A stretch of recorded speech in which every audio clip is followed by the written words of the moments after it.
You're more connected than ever but lonelier than your grandparents. Where are you watching from, and what time is it there? Drop it in the comments. Because we're uncovering the 70 psychological rules behind modern loneliness. Digital distance. Behind every screen lies an invisible wall that's reshaping how we connect. Digital distance happens when technology promises to bring us closer, but actually pushes us further apart. Think about your last video call. 11. Remember feeling like something was missing? That's because 93% of communication happens through body language and micro-expressions that screens can't capture. When you're texting someone you care about, those 3 dots appearing and disappearing create more anxiety than comfort. Social media amplifies this perfectly. Scrolling through Instagram feels like you're connected to hundreds of friends, yet studies show people report feeling lonelier after just 20 minutes of social browsing. The algorithm shows you everyone's highlight reel while you're sitting in your everyday reality. Digital distance creates what psychologists call proximate loneliness, being physically near your phone but emotionally distant from real human warmth. Your brain craves genuine connection, but gets fed digital substitutes that never quite satisfy. Next time you feel lonely while scrolling, notice how your body feels. That hollow sensation. That's digital distance working. Phantom vibration. Inside your pocket, nothing's buzzing, but your leg says otherwise. Phantom vibration syndrome affects over 89% of people, and it reveals something deeper about modern loneliness. Your brain has rewired itself to expect constant connection. Every few minutes, it sends false alerts, hoping someone needs you. When your phone stays silent for too long, your nervous system creates its own notifications. Picture checking your phone 150 times today. That's the average. Each phantom buzz represents your subconscious fear of being forgotten. Your body literally invents connection when real connection feels scarce. Scientists discovered something fascinating. Phantom vibrations happen most when you're feeling isolated or anxious. Your brain would rather trick you into feeling wanted than accept the silence. Watch how often you reach for your phone today when nothing actually happened. That automatic grab, pure loneliness, disguised as technology addiction. The phantom buzz isn't about your phone, it's about your desperate need to matter to someone else. Curated lives. Behind every perfect Instagram post lies someone desperately editing their reality. Curated lives create the illusion that everyone else has figured it out, while you're still struggling. Social media turned life into a highlight reel competition. People spend hours crafting the perfect caption, hiding their messy truth behind aesthetic filters. That friend posting about their amazing relationship. They probably fought right before taking that sunset selfie. Research shows something wild. Viewing curated content for just 10 minutes makes people feel worse about their own lives. Your brain can't tell the difference between someone's best moment and their everyday reality. Think about your own posts. How many takes did your last photo require? How long did you stare at that caption before hitting share? We've all become directors of our own fake movies. Curated lives fuel comparison, addiction. When everyone else looks flawless online, your normal human struggles feel like personal failures. But remember, nobody posts their 3 a.m. anxiety attacks or their messy kitchen disasters. Behind those perfect feeds are regular people just as confused as you are. Endless scroll. Within seconds of opening any app, you're trapped in an infinite loop designed to never end. Endless scroll hijacks your brain's reward system, NA, making you chase satisfaction that never comes. Tech companies studied casino psychology to perfect this. Every swipe triggers a tiny dopamine hit, just enough to keep you wanting more. But unlike a book with final pages, social feeds stretch forever. Your brain evolved to seek closure, to finish tasks, and feel complete. Endless scroll breaks this natural pattern. After 30 minutes of scrolling, you feel mentally exhausted, yet strangely unsatisfied. Like eating junk food when you're actually thirsty. Studies reveal something shocking. People who scroll more than 2 hours daily show symptoms similar to gambling addiction. Your thumb keeps moving, even when your mind wants to stop. Notice how scrolling feels automatic now. That muscle memory developed because apps eliminated natural stopping points. No conclusions, no endings, just endless digital quicksand. When you finally close the app, that empty feeling isn't coincidence. It's withdrawal from artificial stimulation. Your brain mistakes for real connection. Echo chambers. Around you right now sits an invisible bubble that only shows you what you already believe. Echo chambers don't just shape your opinions, they isolate you from anyone who thinks differently. Social media algorithms learned your preferences perfectly. They feed you content that confirms your existing views, while filtering out challenging perspectives. After months of this, your worldview shrinks without you realizing. Imagine living in a house of mirrors. Everywhere you look, you see reflections of yourself. Echo chambers work the same way. When everyone in your feed agrees with you, dissent feels shocking rather than normal. Research reveals something disturbing. People in strong echo chambers lose the ability to understand opposing viewpoints, not disagree, literally can't comprehend how others think differently. Your brain craves validation, so algorithms give you exactly that. But constant agreement breeds intellectual loneliness. Deep down, you know something's missing. Real conversation with people who challenge your assumptions. Notice how surprised you feel when someone disagrees with you now.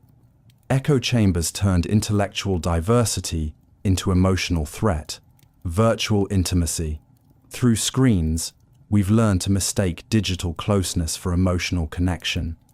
Virtual intimacy feels real, but leaves you emptier than before you started. Consider your closest online relationship. You share everything through messages, fears, dreams, daily struggles. Yet something feels hollow when you meet in person. Why? Because virtual intimacy lacks physical presence, the foundation of human bonding. Your brain releases oxytocin during digital conversations, the same bonding hormone triggered by real hugs.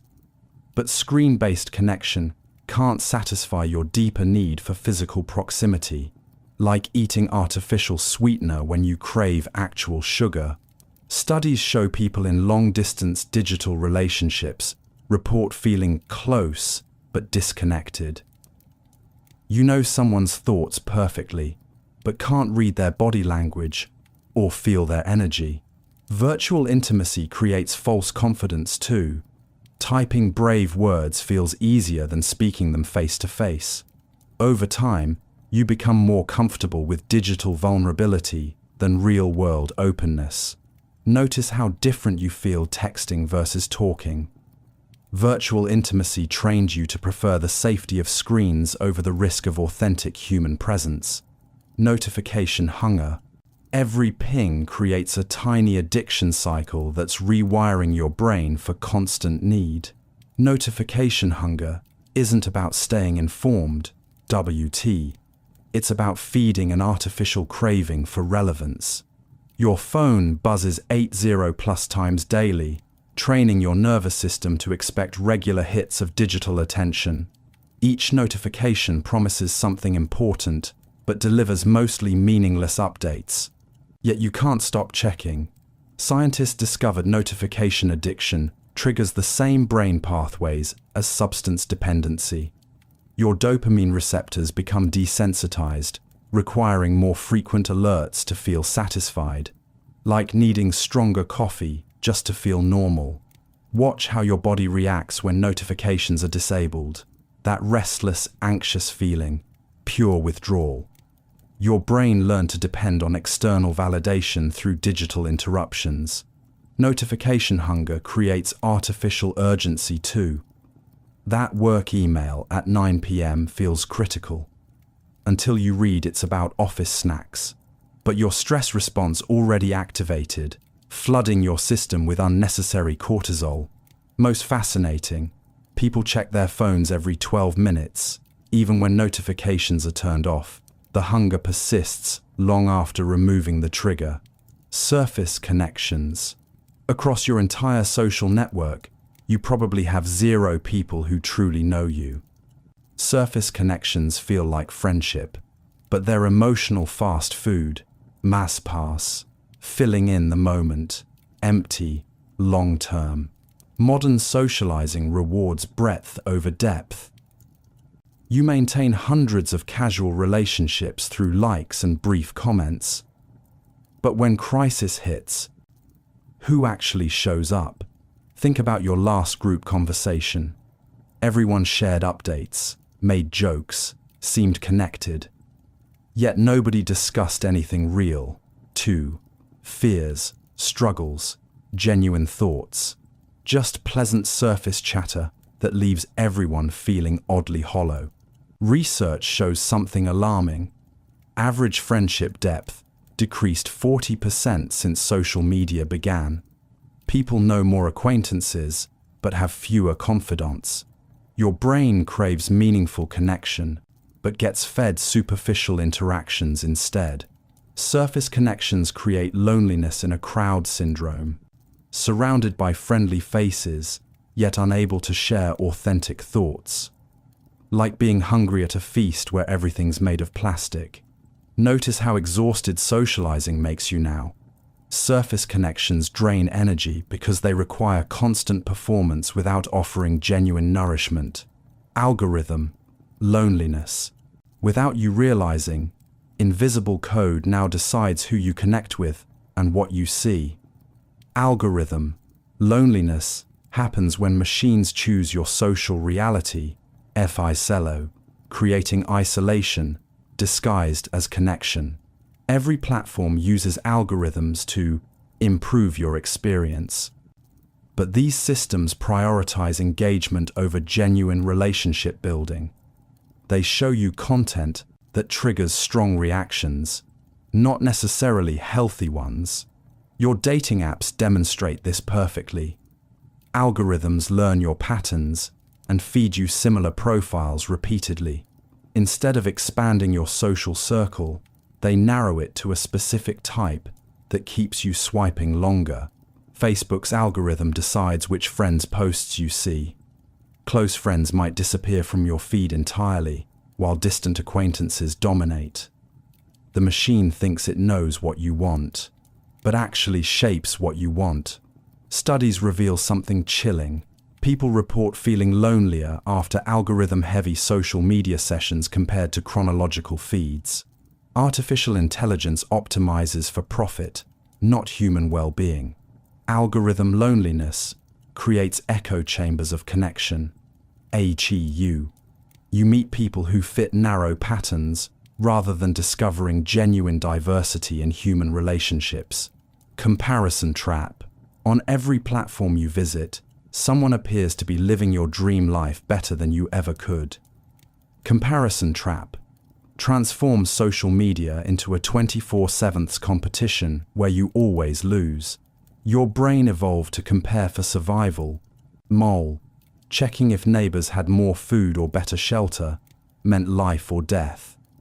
But social media hijacked this instinct, forcing you to compete against billions of highlight reels simultaneously. Instagram becomes a gallery of everyone's best moments while you're living your ordinary Tuesday. That coworker's vacation photos make your weekend Netflix binge feel pathetic, but you're comparing their peak experience to your everyday reality. Research reveals something devastating. People who frequently compare themselves online show symptoms similar to chronic depression. Your self-worth becomes dependent on how you measure against strangers. who carefully curate their image. Comparison trap creates impossible standards too. You're competing against professional photographers, inherited wealth, and literal deception. Some lifestyle influencers rent luxury items just for photos. Notice how social media makes you feel about your own life. Comparison trap convinces you that everyone else won the lottery while you're stuck with the booby prize. Urban anonymity. Among millions of people, you've never felt more invisible. Urban anonymity creates the paradox of being surrounded by humanity, yet completely unknown by anyone around you. Cities promise connection through diversity and opportunity, but density often breeds isolation. You pass thousands of faces daily, yet make eye contact with none. Everyone becomes background noise in your personal movie. Subway rides perfectly demonstrate this phenomenon. Packed shoulder to shoulder with strangers, yet completely alone. Nobody speaks, nobody connects. Just collective solitude, wrapped in artificial politeness. Studies show urban dwellers report higher loneliness rates than rural populations, despite having exponentially more social opportunities. City life creates social overload. Your brain shuts down meaningful interaction to cope with endless human stimuli. Urban anonymity breeds emotional numbness too. When surrounded by suffering strangers daily, you learn to ignore human pain to protect your sanity. Compassion becomes a luxury you can't afford. Notice how differently you behave in crowds versus small towns. Urban anonymity trained you to become socially invisible as a survival mechanism. Crowded isolation. During rush hour, surrounded by hundreds of people, you feel more alone than when sitting by yourself at home. Crowded isolation is loneliness amplified by proximity to others who refuse to acknowledge your existence. Picture your last concert, party, or busy restaurant. Bodies everywhere, conversation buzzing, yet something felt hollow. You were physically present, but emotionally absent, watching connection happen around you without participating. Your nervous system gets confused in crowded spaces. It expects social interaction when surrounded by humans, but receives none. Like being hungry at a feast where you're not allowed to eat. Research shows something counterintuitive. People report peak loneliness in social settings, not solitude. Crowded isolation hurts more because it highlights what's missing: genuine human recognition. Busy coffee shops demonstrate this perfectly. Everyone's together yet totally separate, hiding behind laptops and headphones. Collective solitude disguised as community. Crowded isolation teaches you to expect disconnection, even in social spaces. Over time, you stop trying to connect because the pattern feels inevitable. Temporal displacement. Between your digital life and physical reality, you exist in multiple time zones simultaneously. Temporal displacement fragments your attention across past posts, future notifications, and a present moment you barely experience. Your phone connects you to everyone's right now, but their now happened hours ago. You respond to yesterday's conversations while missing today's real-life moments. Time becomes elastic, stretched across screens and platforms. Social media creates artificial urgency about the past. You scroll through photos from last week, feeling nostalgic for experiences you barely paid attention to while living them. Meanwhile, anxiety about future posts prevents you from enjoying present experiences. Studies reveal something disturbing. Heavy phone users lose the ability to stay present. Your brain learns to expect constant temporal jumping, past memories, future planning, delayed responses, never settling into the current moment. Temporal displacement affects relationships too. You're having 3 different conversations across different platforms, each occurring at different speeds. Real-time connection becomes impossible when you're always living in digital delays. Notice how rarely you focus completely on what's happening right now. Temporal displacement scattered your consciousness across time itself. Asynchronous living. While everyone around you operates on different schedules, real connection becomes nearly impossible. Asynchronous living means you're never truly present with others, always catching up or waiting for responses. Modern life scattered everyone across time zones, work schedules, and digital delays. You text someone at noon. They respond at midnight. By then, your emotional state completely shifted, making genuine conversation feel fragmented. Consider your group chat dynamics. Someone shares exciting news, but responses trickle in over hours or days. The emotional moment gets diluted across time, losing its impact. Celebration becomes an obligation rather than shared joy. Dating apps amplify this perfectly. You match with someone, exchange messages across days or weeks, building imaginary connections with a person whose current reality you never actually experience. You're dating their past self. Research shows asynchronous communication reduces empathy. Without real-time emotional feedback, you lose the ability to truly understand others' feelings. Everything becomes a delayed reaction rather than an authentic response. Asynchronous living creates relationship lag. PAIF, you're always responding to who someone was, never who they are right now. Emotional labor. Underneath every conversation, you're managing not just your own feelings, but everyone else's too. Emotional labor has become the invisible currency of modern relationships. Yes, and you're constantly overcharged. You've become the family therapist in group chats, the cheerleader for friends' bad decisions, the diplomatic translator between arguing acquaintances. Everyone expects emotional support, but rarely offers it back. Digital communication amplifies this burden exponentially. Text messages require careful tone management, WDA, adding emojis so you don't sound harsh, softening criticism with excessive pleasantries. Every interaction becomes an emotional performance. Consider how exhausting your supportive friend role has become. You celebrate others' wins while hiding your struggles, offer advice you can't follow yourself, and absorb complaints without sharing your own. Pure emotional giving without receiving. Studies show people, especially women, report feeling drained by constant emotional caregiving. You've internalized the belief that others' feelings are your responsibility, while your own needs remain invisible. Emotional labor creates resentment disguised as care.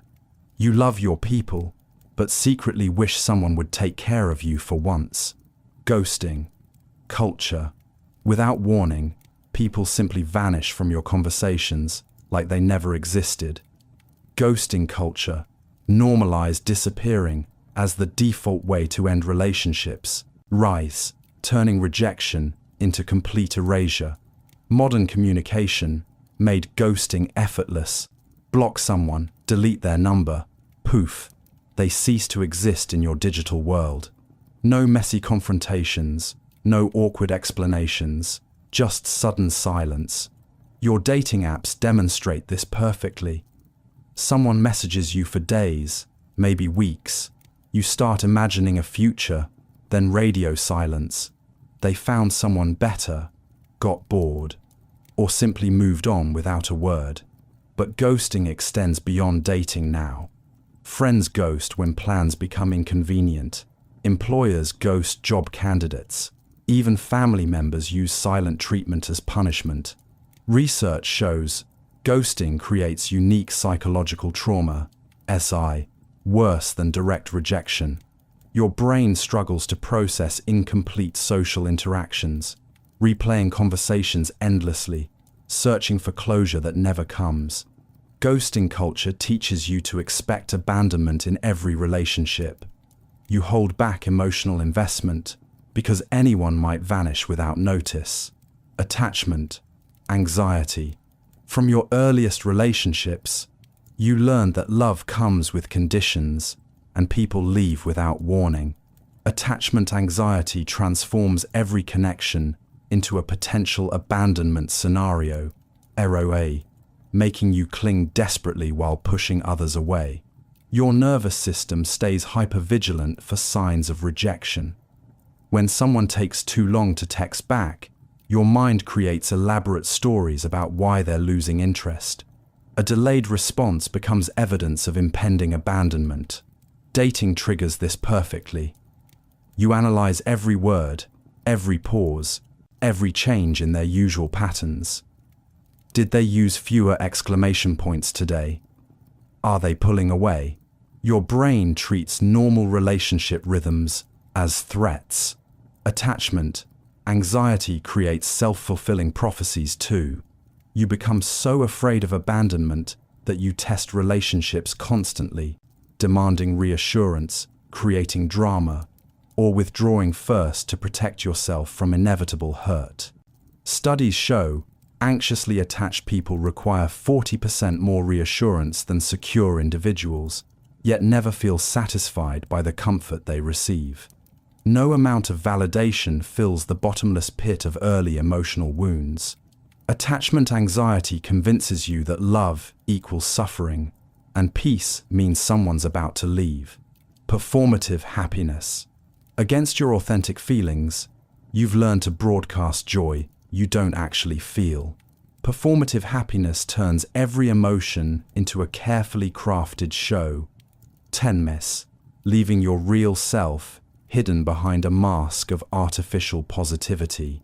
Social media rewards happiness performance above genuine expression. Your most vulnerable posts get ignored, while fake cheerful updates receive dozens of likes. Over time, you learn that pain isn't welcome in public spaces. Consider your last difficult week. Did you post about your struggles or share a smiling selfie instead? You've been trained to hide depression, anxiety, and confusion. Too are you, presenting an impossibly upbeat version of yourself. Performative happiness creates emotional debt. All those feelings you didn't express don't disappear. They accumulate in your body as tension, exhaustion, and eventual burnout. Fake smiling literally changes your brain chemistry, but not in healthy ways. Research shows people who constantly perform happiness experience higher rates of anxiety and depression. Your nervous system knows the difference between genuine joy and manufactured positivity. Performative happiness isolates you further because nobody can connect with your authentic self when you're always performing an artificial one. Vulnerability, fatigue. After sharing your deepest struggles countless times with no real change, opening up feels pointless. Vulnerability fatigue happens when emotional honesty becomes exhausting performance rather than genuine connection. You've told friends about your anxiety, your family issues, your work stress, over and over. Each conversation feels like therapy without the progress. People listen, offer surface-level advice, then return to their own problems. Social media amplifies this perfectly. Mental health awareness culture encourages constant sharing, but transforms personal struggles into content. Your depression becomes a post. Your breakthrough becomes a story. Vulnerability becomes another form of performance. Vulnerability fatigue creates emotional numbness. When sharing authentic feelings repeatedly yields no meaningful change or deeper connection, you start protecting yourself by staying surface level. Why risk rejection for struggles that don't seem to matter anyway?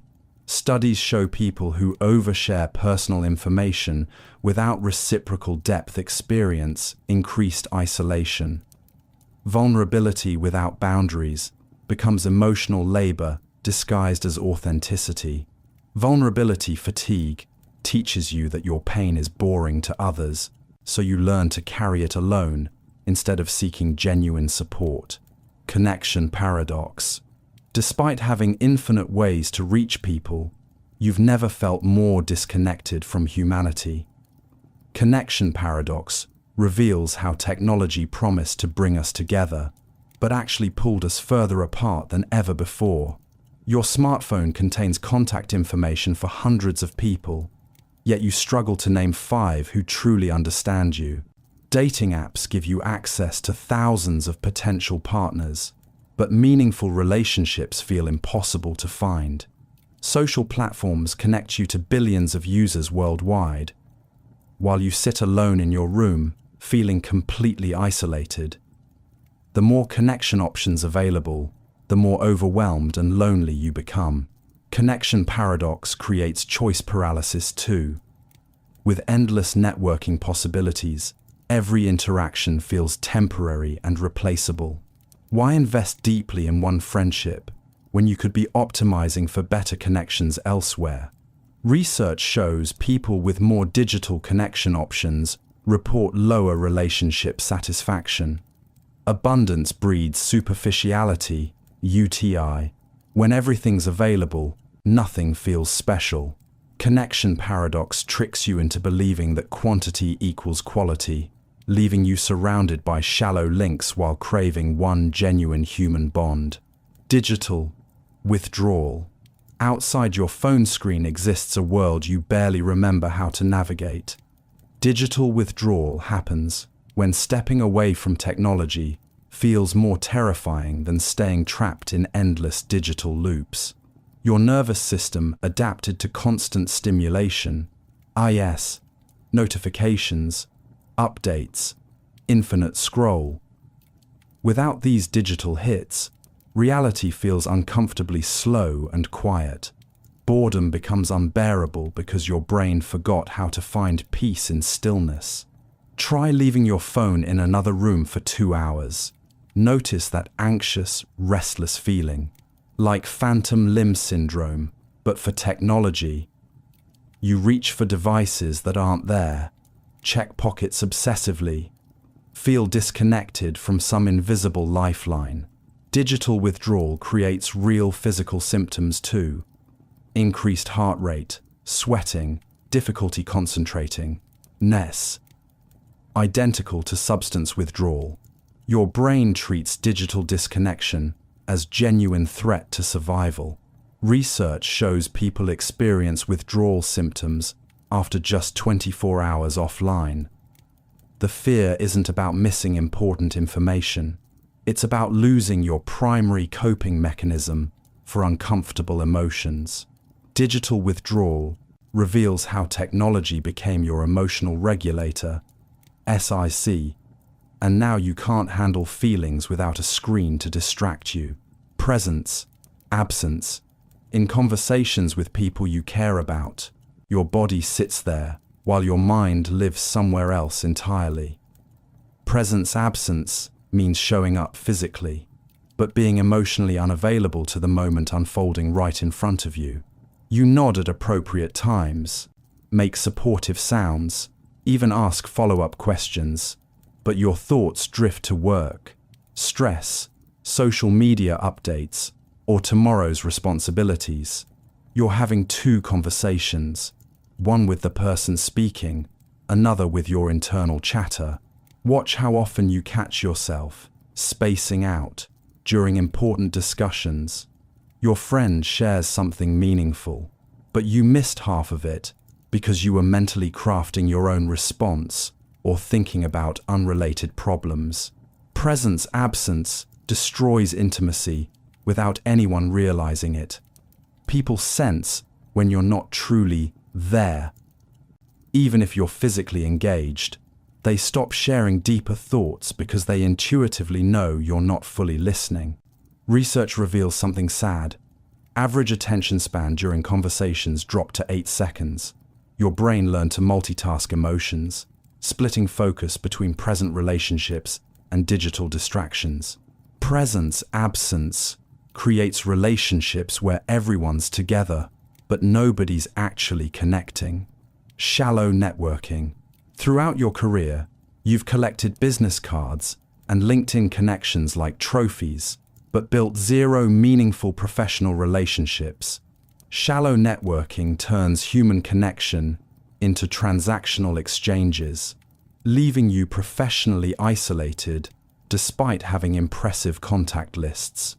Every networking event feels like speed dating for opportunities. You perfect your elevator pitch, exchange pleasantries, promise to circle back soon, then never follow through. Everyone's hunting for what others can offer, not who they actually are as people. Your LinkedIn feed demonstrates this perfectly. Hundreds of connections posting motivational quotes and humble brags, but none offering genuine support during tough times. Professional networks become performative spaces where vulnerability equals weakness. Shallow networking creates empty relationships built on mutual utility rather than authentic interest.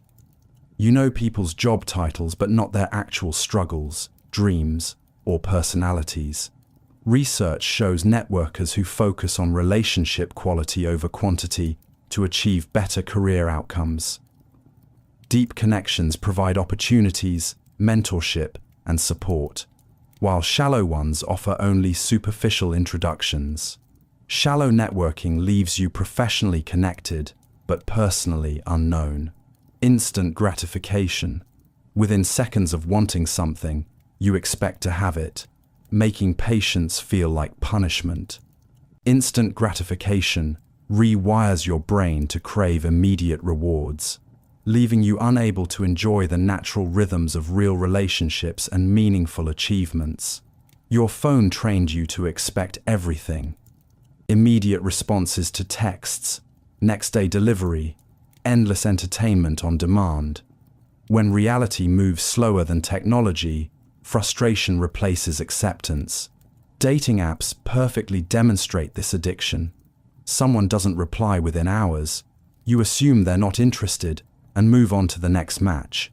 But genuine connection requires time, months or years to develop trust, intimacy, and understanding. Instant gratification destroys your ability to sit with discomfort. Boredom triggers immediate phone checking. Anxiety demands instant relief through scrolling. Sadness gets numbed with digital distractions rather than processed naturally. Research shows instant gratification addiction correlates with increased depression and relationship instability.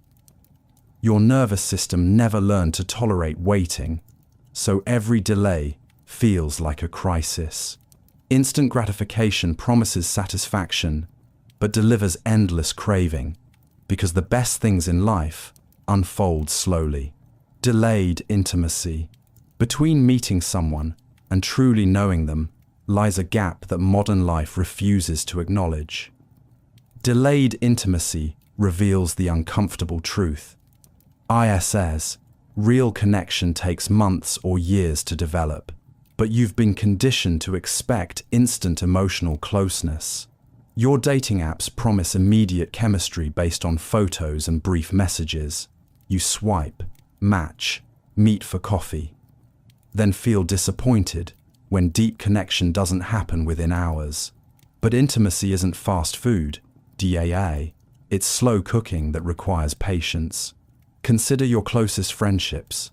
How long did they actually take to develop? Probably years of shared experiences, gradual vulnerability, and consistent presence.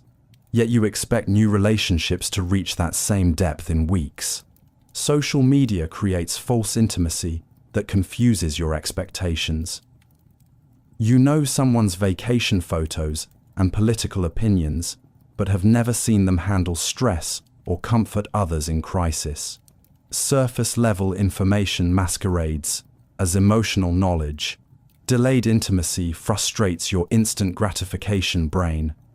When genuine connection doesn't happen immediately, you assume something's wrong and move on to the next person, never allowing time for real bonds to form. Screen barriers. Between you and every person you care about sits an invisible wall made of glass and pixels. Screen barriers transform intimate conversations into digital performances, RURF, where authentic connection gets filtered through technology's cold, flat surface. Watch how differently you communicate through screens versus face-to-face. Behind glass, you become more bold with criticism, less empathetic with pain, more performative with emotions. Screens give you permission to treat people like content rather than complex humans. Video calls demonstrate this perfectly. You stare at your own image instead of maintaining eye contact, obsess over your appearance while missing emotional cues from others. The screen creates distance, even when trying to bridge it. Screen barriers eliminate the subtle chemistry of physical presence, MC, pheromones, energy fields, micro-expressions that happen too fast for cameras to capture. Your nervous system evolved to read these invisible signals, but screens block them completely. Research shows people resolve conflicts faster and develop deeper empathy through in-person interaction. Screens flatten emotional complexity into simplified digital signals. Screen barriers convince you that mediated connection equals real intimacy, as they say, but something essential gets lost in translation. Authentic masks. Under pressure to be your authentic self, you've created the most elaborate disguise yet, a carefully crafted version of authenticity that's actually performance. Authentic masks happen when being genuine becomes another social media strategy. Everyone tells you to just be yourself. But which version? The confident professional, the supportive friend, the adventurous traveler you post about? You've created so many authentic personas that finding your real self feels impossible. Instagram's authenticity movement demonstrates this perfectly. Influencers share their real, unfiltered moments, messy hair, no makeup, vulnerable captions. But even these authentic moments are calculated, photographed, and posted for maximum emotional impact. Authentic masks create exhausting self-surveillance. You monitor your own behavior constantly, asking, is this authentic enough? Am I being too real? Not real enough? Spontaneous reactions become strategic choices. Research shows people who focus heavily on appearing authentic report higher anxiety levels than those who simply act naturally. The pressure to perform authenticity creates more masks, not fewer. Authentic masks trap you in endless identity management, U1990s, where being real becomes just another role you're expected to play perfectly. Selective sharing.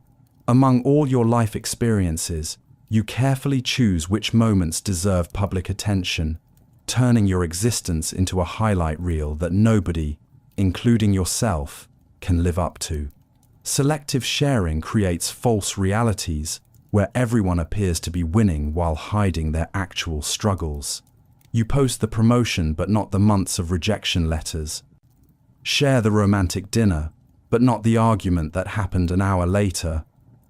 Upload vacation smiles while hiding financial stress from overspending. Social media rewards this behavior perfectly. Vulnerable posts get uncomfortable silence, while success stories receive celebration. Over time, you learn to edit your life story, showing only the chapters that make others envious. Selective sharing isolates you from your own experience. When you constantly filter reality through, what will this look like online? You start living for the image rather than the moment itself. Your brain begins believing its own edited version too. You remember experiences through the lens of how you presented them, not how you actually lived them. Selective sharing creates a world where everyone's highlight reel competes, while real human struggles remain invisible and shameful. Frozen moments. Instead of living experiences fully, you've learned to capture them through screens, turning precious moments into digital trophies that you rarely revisit. Frozen moments happen when documenting life becomes more important than actually experiencing it. Concert venues now look like seas of glowing rectangles. everyone's watching the show through their phone screens.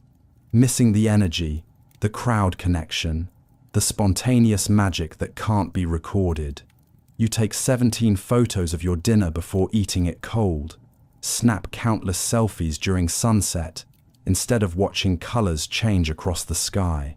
Turn birthday parties into photo shoots where genuine celebration gets interrupted by staging requirements. Frozen moments create a memory paradox too. You photograph everything to remember it better, but research shows people who document experiences remember them less vividly than those who simply pay attention. Your brain starts prioritizing shareable moments over meaningful ones. Adventures become content opportunities rather than personal growth experiences. Notice how often you experience life through a camera lens now. Frozen moments taught you to collect memories instead of creating them. Infinite options. Before you lies every possible choice imaginable, yet decision-making has never felt more paralyzing. Infinite options create the illusion of freedom, while trapping you in endless comparison loops that prevent you from choosing anything at all. Netflix offers 15,000 titles, so you spend 30 minutes scrolling before watching something you've seen before. Dating apps present unlimited potential partners, making commitment feel like settling when someone better might be one swipe away. Career paths multiplied exponentially too. Your parents had maybe 5 job options. You face thousands of possibilities across industries that didn't exist a decade ago. Every choice feels wrong because you're always wondering about the paths not taken. Infinite options create FOMO about your own decisions. You pick a restaurant, but worry you chose poorly. Start a relationship, but wonder about other matches. Accept a job, but question if you aim too low. Research reveals something counterintuitive. People with fewer choices report higher satisfaction with their decisions. Abundance breeds regret, not happiness. Infinite options convince you that perfect choices exist, when actually, most decisions work out fine if you stop second-guessing yourself. Decision paralysis. With endless possibilities comes the crushing weight of making the wrong choice. Decision paralysis happens when having too many options freezes your ability to choose anything, leaving you stuck in analysis loops that prevent all forward movement. Simple decisions become overwhelming battles. Which coffee shop? What to wear? Which episode to watch? Your brain treats every choice like a life-altering decision requiring extensive research and comparison. Dating apps demonstrate this perfectly. You match with several people, but can't decide who to message first, so you message nobody. Analysis paralysis, disguised as being selective. Decision paralysis stems from perfectionism and fear of regret. You believe one right choice exists among infinite options, so you research endlessly, seeking certainty that doesn't exist. Research shows people who make quick decisions with limited information report higher life satisfaction than those who overanalyze every choice. Most decisions are reversible anyway. Decision paralysis tricks you into thinking inaction is safer than imperfect action, but choosing nothing is still choosing something. Stagnation over growth. FOMO. Spiral. Outside your current experience exists infinite possibilities you're missing right now. FOMO spiral transforms every choice into anxiety about what you're not doing, making it impossible to enjoy whatever you actually choose. Social media feeds this perfectly. While you're having dinner with friends, Instagram shows someone else at a cooler restaurant, better concert, more exciting party. Your present moment becomes inadequate compared to others' highlight reels. FOMO spiral creates decision regret before you even decide. You book a vacation, but immediately worry about the trip you didn't take. Accept one job while obsessing over opportunities you might have missed. Your brain evolved to notice threats and opportunities for survival. But now, every missed experience feels like a threat to your social status or personal growth. Research shows FOMO correlates with decreased life satisfaction and increased anxiety. The more you focus on what you're missing, the less you appreciate what you have. FOMO spiral convinces you that somewhere else, someone else, is living your better life, while you waste the actual life happening right in front of you. Substitute connections. Instead of reaching out to actual humans when you feel lonely, you've learned to fill that emptiness with artificial alternatives. Substitute connections happen when pets, parasocial relationships, or digital interactions replace genuine human bonds. 10. Leaving you technically connected but emotionally starving. Your podcast hosts feel like close friends, even though they don't know you exist. You have deeper conversations with your pet than most humans in your life. Celebrity social media accounts provide daily interaction that feels personal but flows only one direction. Substitute connections offer comfort without vulnerability. Your dog loves unconditionally. Influencers share personal content without expecting anything back. Fictional characters provide companionship without rejection risk. But these replacements can't satisfy core human needs. They don't challenge your perspectives, support you through crisis, or grow alongside your changing self. Research shows people who rely heavily on substitute connections report feeling connected but unknown, surrounded by interaction, yet fundamentally alone. Substitute connections become emotional junk food, mong, filling the immediate hunger for connection while leaving you malnourished for authentic human understanding. Parasocial bonds. With people you've never met, you've formed some of your strongest emotional connections. Parasocial bonds happen when you develop genuine feelings for influencers, celebrities, or fictional characters, creating one-sided relationships that feel real but offer no reciprocal support. Your favorite YouTuber shares daily vlogs about their life. You know their coffee order, relationship drama, and family dynamics. When they're sad, you feel concerned. When they succeed, you celebrate, but they don't know you exist. Parasocial bonds fill emotional gaps safely. These friends never reject you, judge your flaws, or make demands on your time. They provide consistent companionship without vulnerability risks. But one-way relationships can't satisfy deeper needs. When you're struggling, your parasocial friends can't offer personalized advice, physical comfort, or practical help. They broadcast to millions while you face problems alone. Research shows people with strong parasocial bonds often struggle forming reciprocal relationships. Why risk rejection from real humans when your safe friends provide emotional comfort without complexity? Parasocial bonds create the illusion of friendship while keeping you fundamentally isolated from genuine human connection. Emotional hoarding. Over years of disappointment, you've started collecting emotional baggage, like storage units full of things you can't throw away.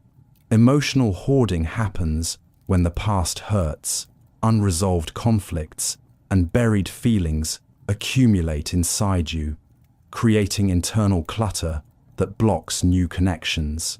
You carry grudges from relationships that ended years ago. Remember conversations where someone hurt you in high school. Replay rejection scenarios that happened decades past. Your emotional space becomes overcrowded with old pain. Social media makes emotional hoarding worse by preserving everything. Old photos trigger past heartbreaks. Archived messages remind you of people who left. And memories features force you to relive experiences you're trying to heal from. Emotional hoarding creates no room for new feelings. When someone tries to get close, they encounter walls built from previous betrayals. You can't fully love because you're still protecting wounds that never properly healed. Research shows people who process and release emotional experiences form healthier relationships than those who suppress and store them.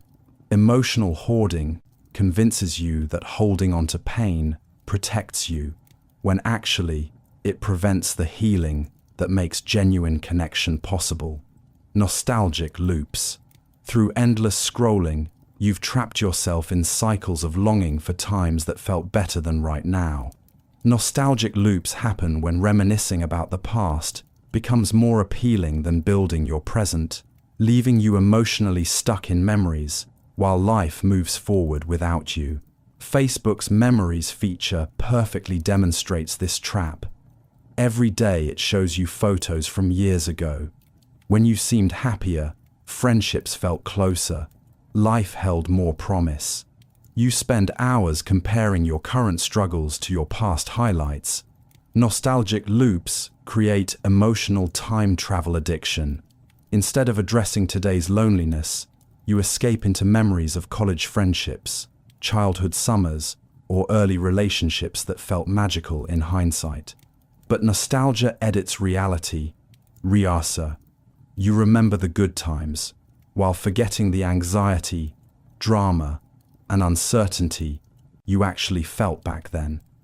Your brain creates false golden ages that never truly existed. Research shows excessive nostalgia correlates with depression and decreased motivation for future goals. Living in the past prevents you from creating new, meaningful experiences. Nostalgic loops convince you that your best days are behind you, too, when actually they might be waiting ahead. Future anxiety.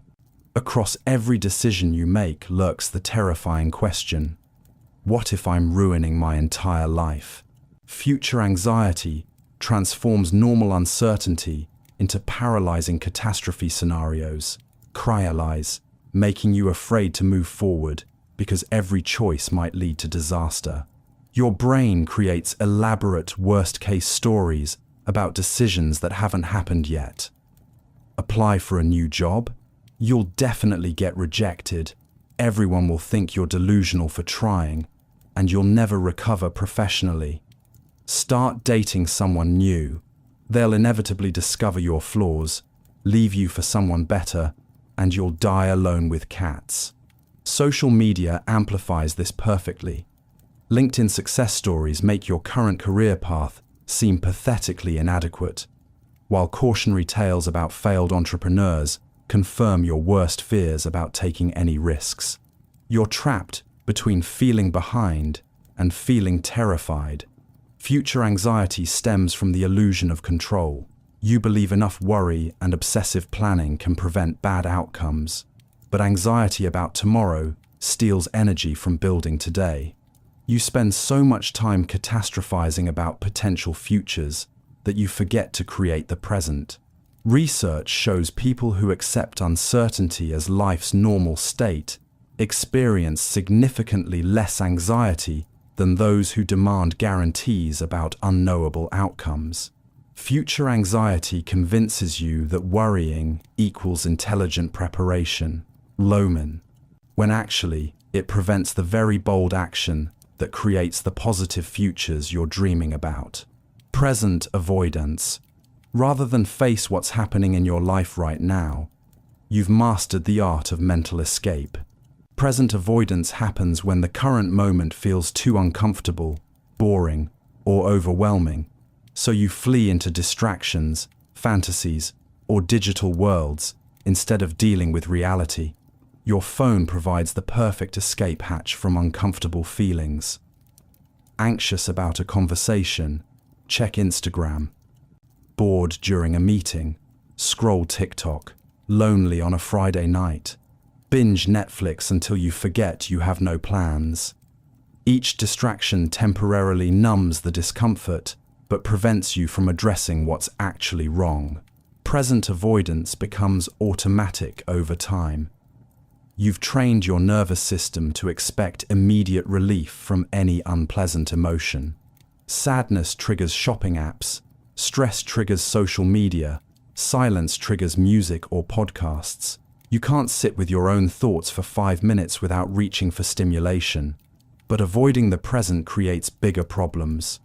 Unprocessed emotions accumulate like emotional debt, eventually demanding payment with interest.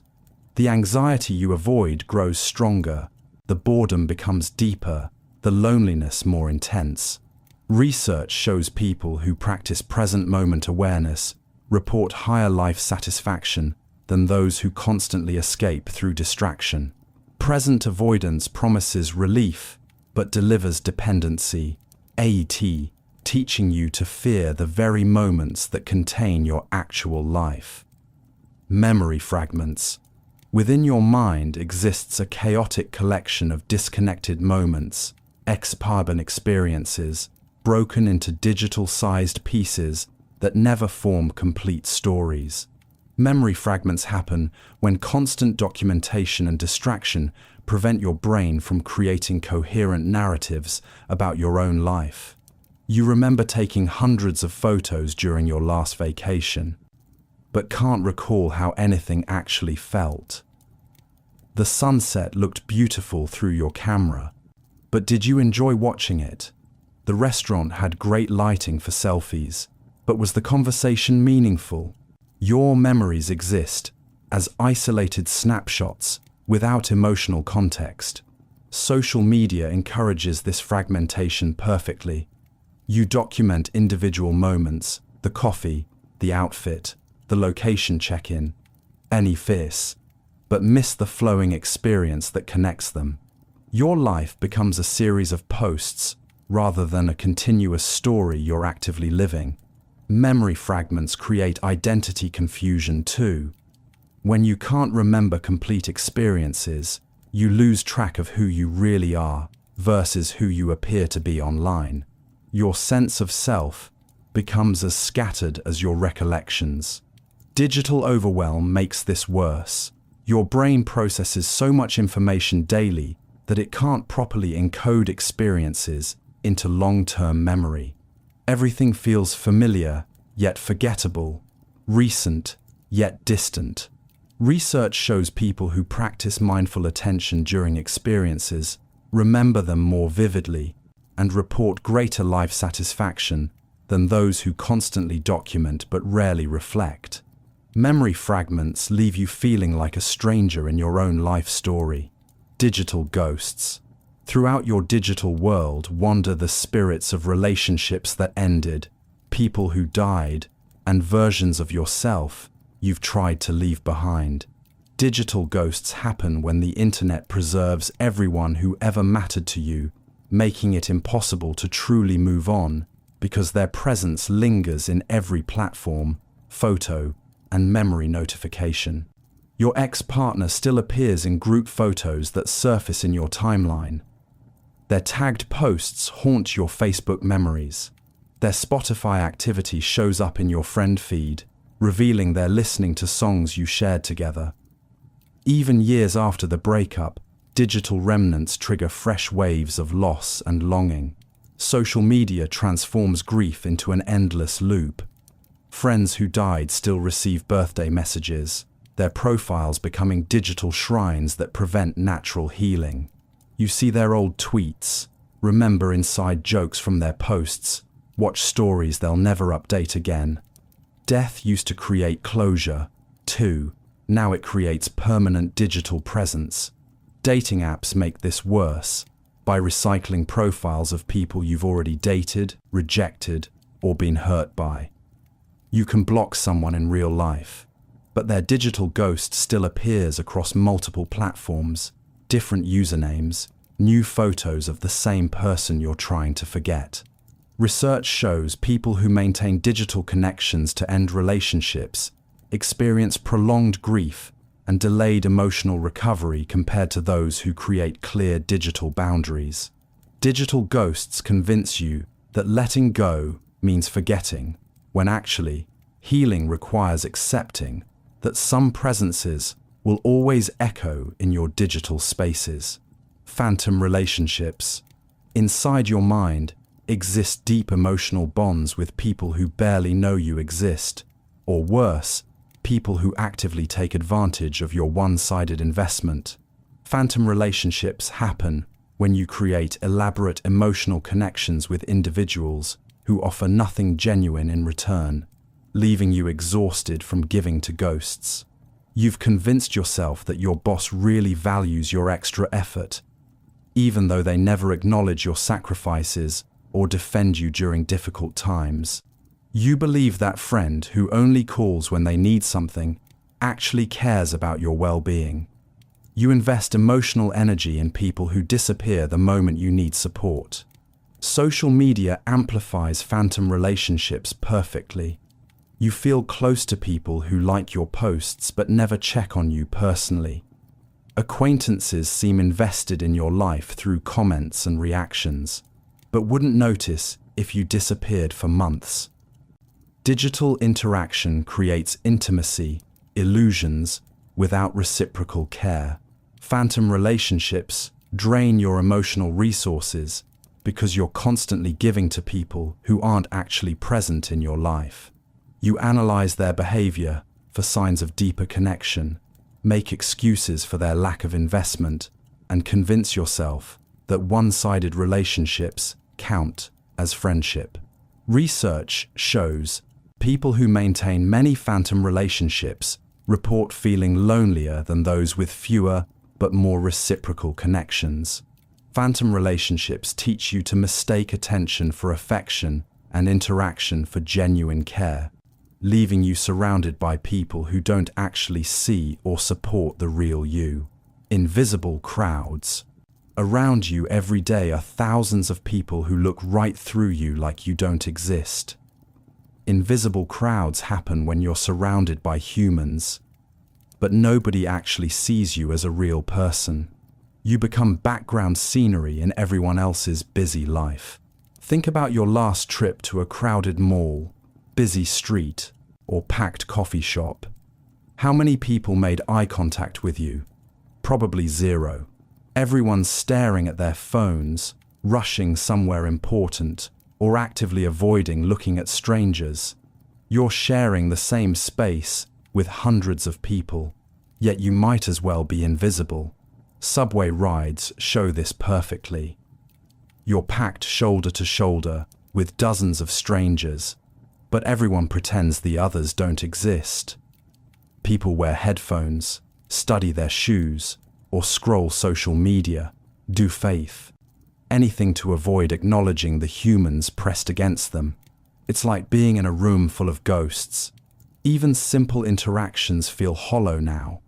The cashier at the grocery store barely glances up while scanning your items. They're already looking past you to the next customer before you've finished paying. You're processed like a transaction, not treated like a human being. Service workers deal with this all day. Hundreds of people who see them as machines instead of real individuals with feelings, dreams, and bad days. Everyone wants their coffee fast, but nobody wants to connect with the person making it. City life creates this weird situation where being around tons of people makes you feel more alone than if you were actually by yourself. Silent suffering. Behind your social media smiles and everything's fine, and responses lies pain. You've learned to hide so well that even you sometimes forget it's there. Silent suffering happens when expressing genuine struggle feels impossible, so you carry emotional weight alone while pretending everything's perfectly normal. You've mastered the art of looking okay when you're falling apart inside. Friends ask how you're doing, and you automatically say, good or busy, even when you're drowning in anxiety, loneliness, or depression. You've been trained to believe that sharing real problems makes you a burden, complainer, or attention seeker. Social media makes silent suffering worse by rewarding fake positivity. Posts about struggles get awkward silence or generic thoughts and prayers responses, but share a smiling selfie or career update. Instant validation through likes and comments. You learn that pain isn't welcome in public spaces. Your family and friends might have no idea you're struggling because you've become so good at performing happiness. You show up to gatherings with perfect makeup covering the tears from an hour earlier. You crack jokes while your chest feels tight with panic. You celebrate others' successes while secretly feeling like a failure. Silent suffering creates emotional isolation, even when you're surrounded by people who care about you. They can't support struggles they don't know exist.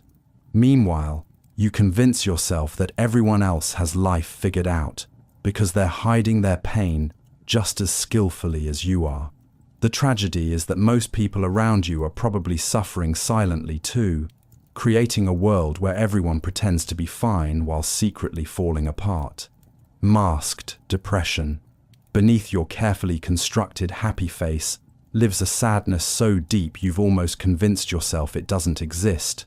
Masked depression happens when you become so skilled at hiding your pain that even you start believing the performance, while the real you slowly disappears behind layers of fake smiles and forced energy.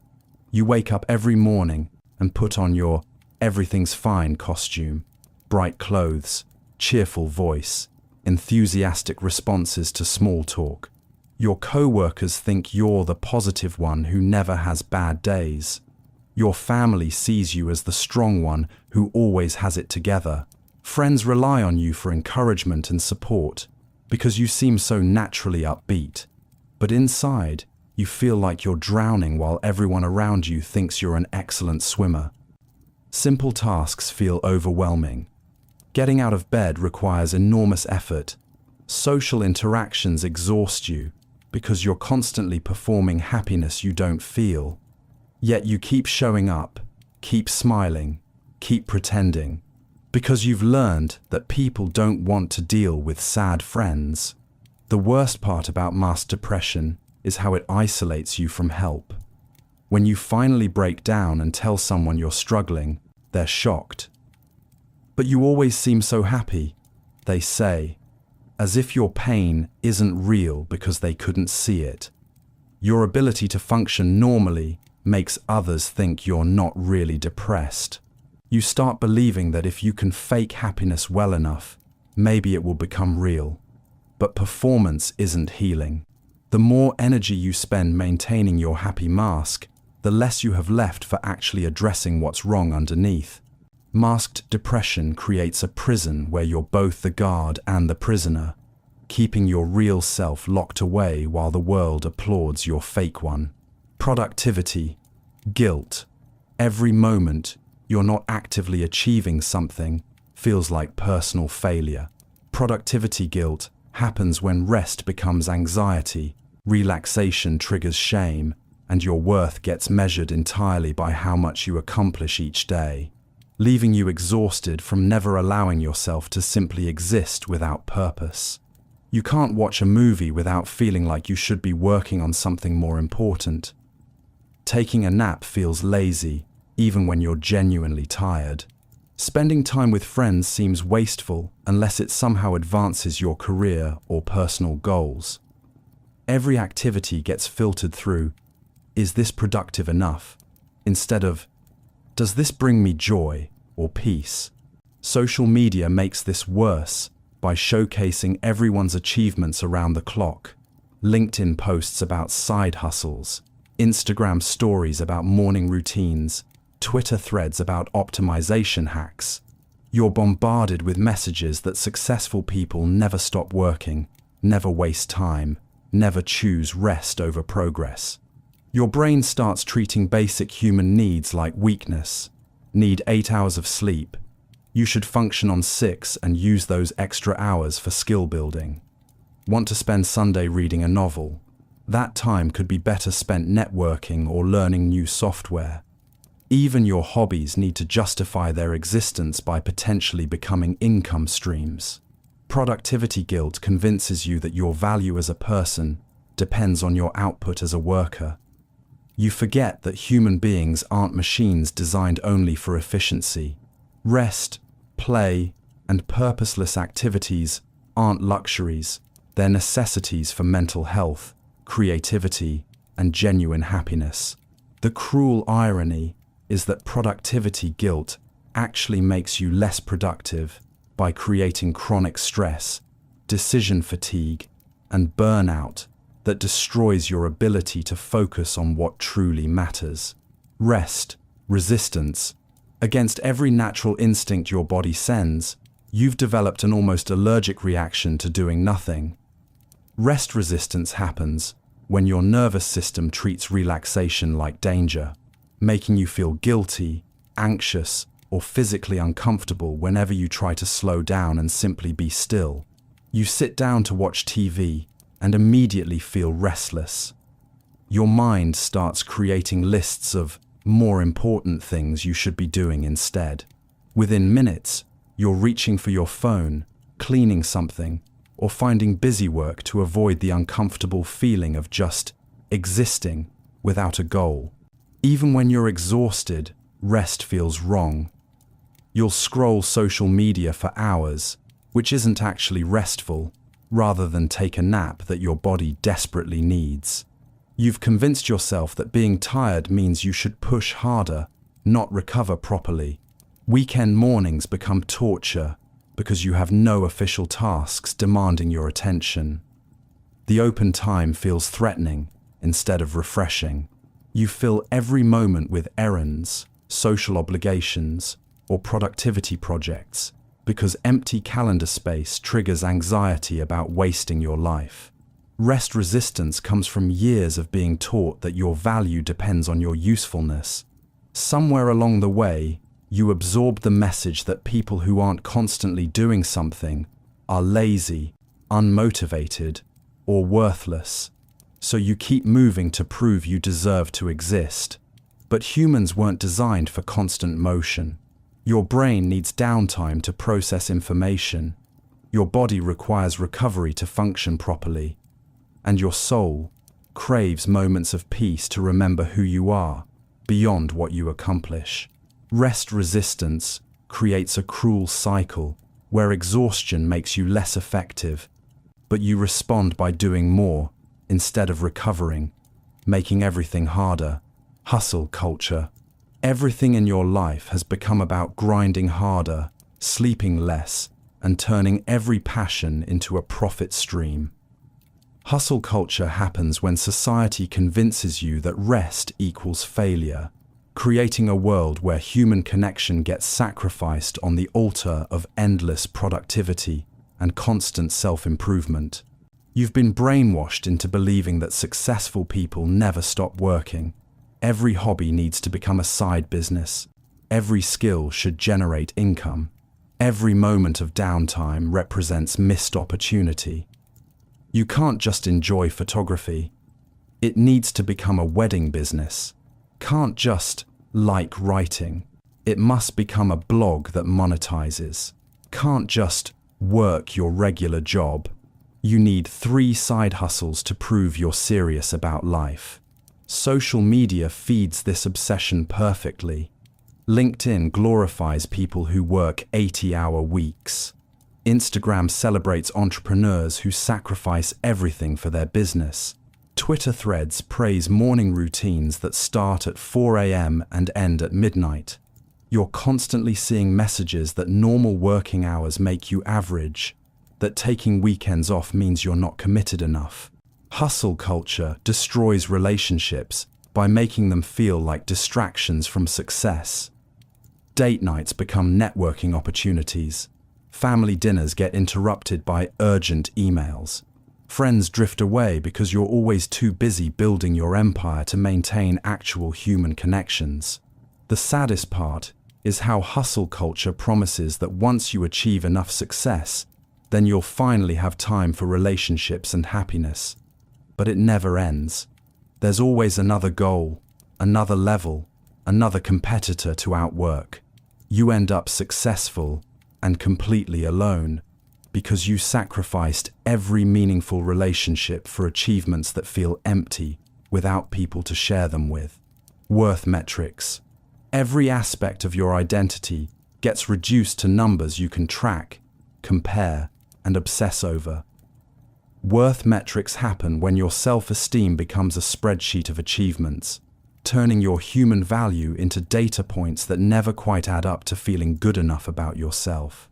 You measure your social worth through followers, likes, and comments, your professional value through salary figures, job titles, and LinkedIn connections, your physical worth through weight, steps, and workout streaks, your intellectual value through degrees, certifications, and test scores. Every piece of who you are gets quantified and ranked against others. Dating apps turned even romance into metrics. You swipe based on height requirements, income brackets, and educational achievements. People become profiles full of measurable qualities, rather than complex humans with unmeasurable souls. You optimize yourself for algorithms instead of authentic connection. Worth metrics create endless competition because there's always someone with better numbers. Higher salary, more followers, lower weight, bigger house, fancier degree. Your achievements feel worthless when compared to people who've achieved more. Success becomes relative instead of personal. The cruelest part is how worth metrics ignore everything that actually makes you valuable as a human being. Your kindness doesn't show up on LinkedIn. Your ability to comfort friends can't be measured. The way you make people laugh doesn't translate to spreadsheet data. You end up feeling like a failure even when you're objectively successful, because numbers can never capture the full beauty of who you really are as a person. External validation. From strangers on the internet to people you barely know, you've handed over control of your self-worth to anyone willing to give you approval. External validation happens when your feelings about yourself depend entirely on other people's opinions, leaving you emotionally homeless because your sense of value lives in everyone else's hands instead of your own heart. You post a photo and obsessively check how many likes it gets, as if those hearts and thumbs ups determine whether you're attractive or worthy of attention. A stranger's comment can ruin your entire day, while praise from someone you don't even respect can make you feel temporarily amazing. Your mood swings wildly based on how others react to you. Work becomes an endless hunt for approval from bosses who might not even notice your extra efforts. You stay late hoping someone will praise your dedication. You volunteer for projects you hate because saying yes might earn you recognition. Your professional identity depends on external feedback rather than internal satisfaction with your contributions. Relationships turn into validation-seeking missions where you constantly need reassurance that you're loved, appreciated, or good enough. You analyze every text message for signs of approval or rejection. You modify your personality to match what others want to hear, instead of expressing what you actually think or feel. Social media amplifies this dependency by providing instant feedback loops. Every post becomes a test of your worth based on public response. You craft captions designed to generate compliments rather than express authentic thoughts. Your entire online presence becomes a performance aimed at earning digital validation from people who don't really know you. External validation creates emotional instability because other people's opinions are unpredictable, inconsistent, and often have nothing to do with your actual worth as a human being. Internal emptiness. Underneath all your achievements, relationships, and daily activities sits a hollow feeling that nothing really matters or brings lasting satisfaction. Internal emptiness happens when external success can't fill the void inside you, leaving you wondering why you feel so empty, despite having everything you thought would make you happy. You've got the job, the friends, the social media following, maybe even the romantic relationship you wanted. From the outside, your life looks pretty good, but inside, you feel like you're going through the motions of living without actually feeling alive. It's like being hungry, but nothing tastes good, or being tired, but sleep doesn't refresh you. This emptiness isn't the same as sadness or anger. Those feelings at least give you something to work with. Internal emptiness is more like emotional numbness, where you can't access your real feelings about anything. You smile at jokes without finding them funny. You go through relationship motions without feeling genuine connection. You achieve goals without experiencing satisfaction. Social media makes internal emptiness worse by showing you all the external things that supposedly create fulfillment. You buy the clothes, visit the places, and copy the experiences you see online. But none of it fills the hollow space inside. You start believing something's fundamentally wrong with you because everyone else seems naturally happy while you feel like you're faking your way through life. Internal emptiness often comes from spending so much time managing how you appear to others that you lose touch with who you actually are underneath all the performance. You become an expert at being what others want, while your authentic self slowly disappears. The scary part is how internal emptiness can make you feel completely alone, even when surrounded by people who genuinely care about you. Burnout cycle. Around and around you go in an endless loop of exhaustion, brief recovery, then pushing yourself right back into exhaustion again. Burnout cycle happens when you never actually address the root causes of your stress. Instead, you rest just enough to keep going, then immediately return to the same destructive patterns that burned you out in the first place. You recognize the warning signs perfectly by now. You're working too many hours, saying yes to everything, running on caffeine and willpower instead of actual energy. Your body starts sending clear signals. You're getting sick more often, feeling irritable with people you love, losing interest in activities that used to bring you joy. Sleep becomes either impossible or the only thing you want to do. So you finally take a break, maybe a long weekend, a vacation, or just a few days of doing absolutely nothing. You feel guilty about resting, but your body demands it. During this recovery time, you start feeling human again. Your energy returns, your mood improves.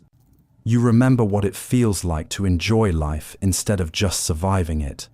But then, something dangerous happens. As soon as you feel better, you immediately jump back into the exact same habits that created the burnout. You take on the same overwhelming workload, agree to the same impossible commitments, ignore the same physical and emotional warning signs. It's like getting over the flu and immediately standing outside in the rain without a jacket. The cycle repeats because you never actually change the underlying patterns. You treat burnout like a temporary problem that rest can fix permanently, instead of recognizing it as a symptom of unsustainable life choices. You focus on recovering from burnout rather than preventing it. Modern society encourages this cycle by celebrating people who bounce back quickly from exhaustion, as if resilience means your ability to repeatedly destroy and rebuild yourself, rather than learning to live sustainably. Recovery. Shame. Even when you finally admit you need help and start taking steps toward healing. A cruel voice inside your head whispers that needing support makes you weak or broken. Recovery shame happens when the very act of getting better triggers feelings of embarrassment, making you hide your progress and struggle in silence instead of celebrating the brave work of rebuilding your life. You start therapy but tell people you're just talking to someone instead of proudly saying you're investing in your mental health. You begin taking medication for anxiety or depression but feel like you're cheating or taking the easy way out, as if people who need chemical support for their brain chemistry are somehow less strong than those who don't. Recovery shame makes you apologize for having needs. You say sorry for crying during difficult conversations, as if emotions are inconvenient rather than human. You feel guilty for setting boundaries with toxic people, worried that protecting your peace makes you selfish or dramatic. You minimize your progress by saying things like, "I'm still a mess," instead of acknowledging how far you've come.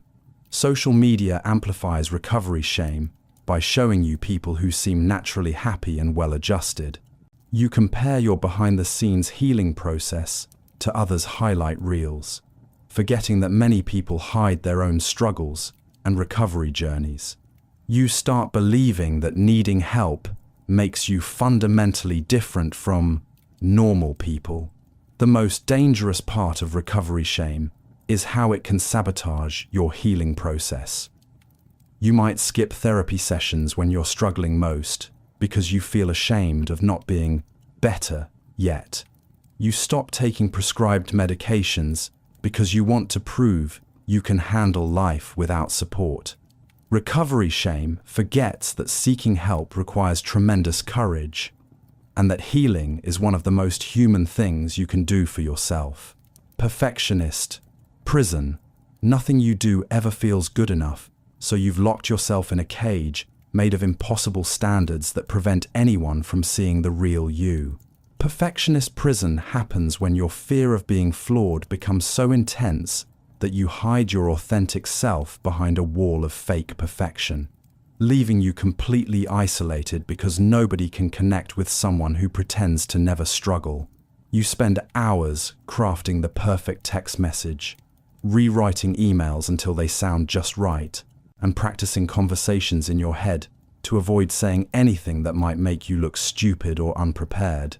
Your social media posts go through multiple drafts and careful editing to project an image of someone who has life completely figured out. But perfectionism isn't really about excellence, it's about fear. You're terrified that if people see your mistakes, weaknesses, or ordinary human struggles, they'll realize you're not worth their time or attention.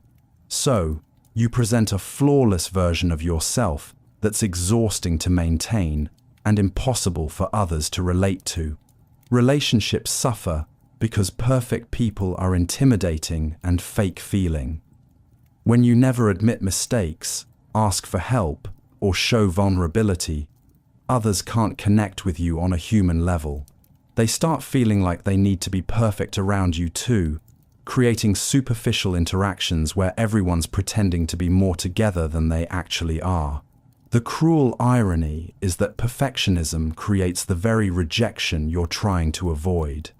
People are drawn to authenticity, not perfection.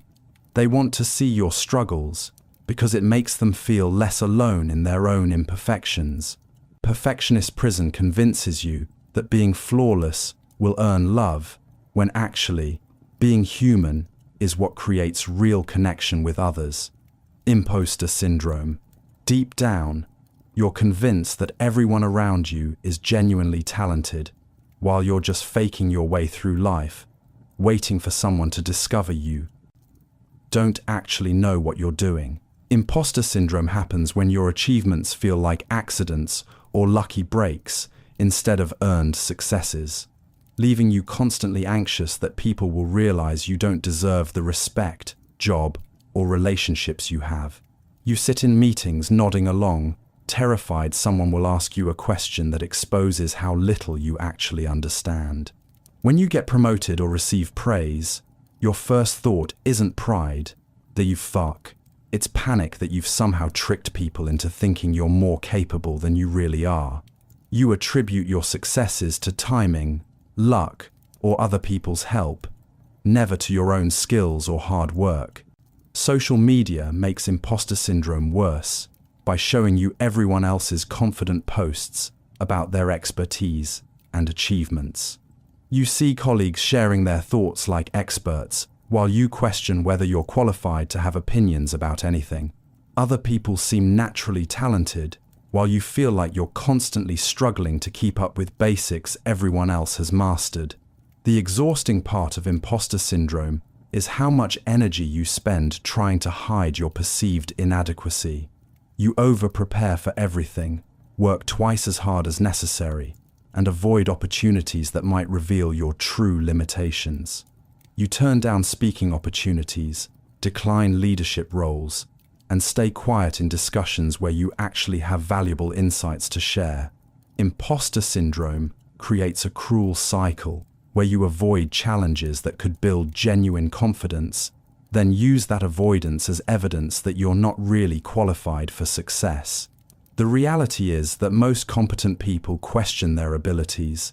Sometimes, it's actually a sign of wisdom and self-awareness, not inadequacy. Achievement, addiction. Every success you reach immediately loses its satisfaction, leaving you constantly chasing the next goal, award, or milestone to feel worthy of existing. Achievement addiction happens when your brain becomes dependent on external accomplishments for basic self-esteem, creating an endless cycle where you can never enjoy what you've earned because you're already obsessing over what comes next. You graduate college and immediately worry about getting the right job, land that job, and instantly focus on getting promoted. Receive the promotion and start stressing about the next level up. Buy the house you wanted and begin planning upgrades. Reach your fitness goals and set more extreme targets. Every achievement becomes just another stepping stone rather than a destination worth celebrating. Achievement addiction hijacks your brain's reward system the same way gambling or substances do. You get a brief dopamine hit from reaching a goal, but tolerance builds quickly, meaning you need bigger and bigger successes to feel the same temporary satisfaction. What once felt like major accomplishments now seem like basic expectations you should have surpassed years ago. Relationships suffer because people become either stepping stones to your goals or obstacles preventing you from achieving them. You network instead of making genuine friends. You evaluate romantic partners based on how they enhance your image rather than how they make you feel. Family time feels like wasted hours you could spend advancing your career. The cruelest part of achievement addiction is how it robs you of present moment joy. You're always mentally living in some future version of success, unable to appreciate current accomplishments or relationships. You postpone happiness until you reach the next milestone. But when you get there, the goalpost immediately moves again. Achievement addiction convinces you that your worth depends on your productivity, but human value doesn't come from what you accomplish. It comes from the fact that you exist and deserve connection, regardless of your resume. Success, isolation. After achieving everything you worked toward, you discovered that success often comes with an unexpected price: complete isolation from people who understand your journey. Success isolation happens when your accomplishments create distance between you and others, leaving you surrounded by admirers but starved for genuine connection with people who truly know you. Your old friends start treating you differently once you level up in career or finances. They make jokes about your fancy new life or assume you've become too good for them. Conversations feel strained because they think you can't relate to their problems anymore, when actually, you still face the same human struggles. BCT, just with different circumstances. New people enter your life, but you can't tell if they genuinely like you or just want access to your success. Every friendship feels potentially transactional. You start questioning motives behind invitations, wondering if people see you as a person or a networking opportunity. Success isolation creates emotional loneliness at the exact moment when you thought you'd finally have everything figured out. You worked so hard, believing that achievement would bring happiness and connection, but instead, find yourself more isolated than when you were struggling alongside others. Research shows successful people often report feeling misunderstood and lonely, despite having more social opportunities than ever before. Success isolation teaches you that external achievement can't replace authentic human connection based on who you are, rather than what you've accomplished. Wealth, loneliness. Money was supposed to solve your social problems, but instead, it created entirely new ones you never saw coming. Wealth, loneliness happens when financial success builds invisible walls between you and genuine human connection, leaving you surrounded by people who see dollar signs instead of the real person behind them. Having money changes every relationship in ways nobody warns you about. Old friends start acting weird around you, making comments about your expensive taste, or joking that you're too fancy for them now. They decline invitations to restaurants you suggest because they assume you only want to go somewhere they can't afford. Family dynamics shift in uncomfortable ways. Relatives who barely called before suddenly remember your birthday and start sharing their financial problems during every conversation. You become the family ATM rather than a person they genuinely want to spend time with. Dating becomes a minefield of figuring out who's attracted to you versus your lifestyle. Every romantic interest gets filtered through the exhausting question, would they still want me if I worked at a coffee shop? You start downplaying your success just to see if people will stick around. New friendships feel transactional. People seem more excited about your vacation photos than your actual personality. They want to know about your car, your house, your job title, but rarely ask about your hopes, fears, or what keeps you up at night.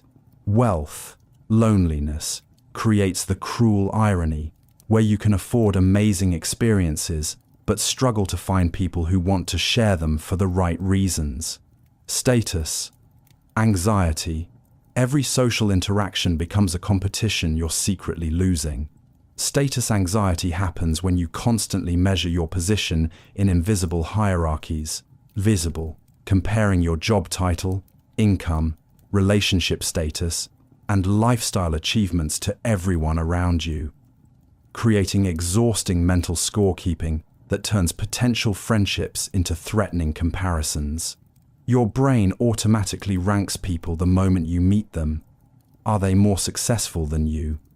Do they have a better apartment, nicer clothes, more impressive career? You can't simply enjoy conversations because you're busy calculating where you stand in relation to everyone else's achievements.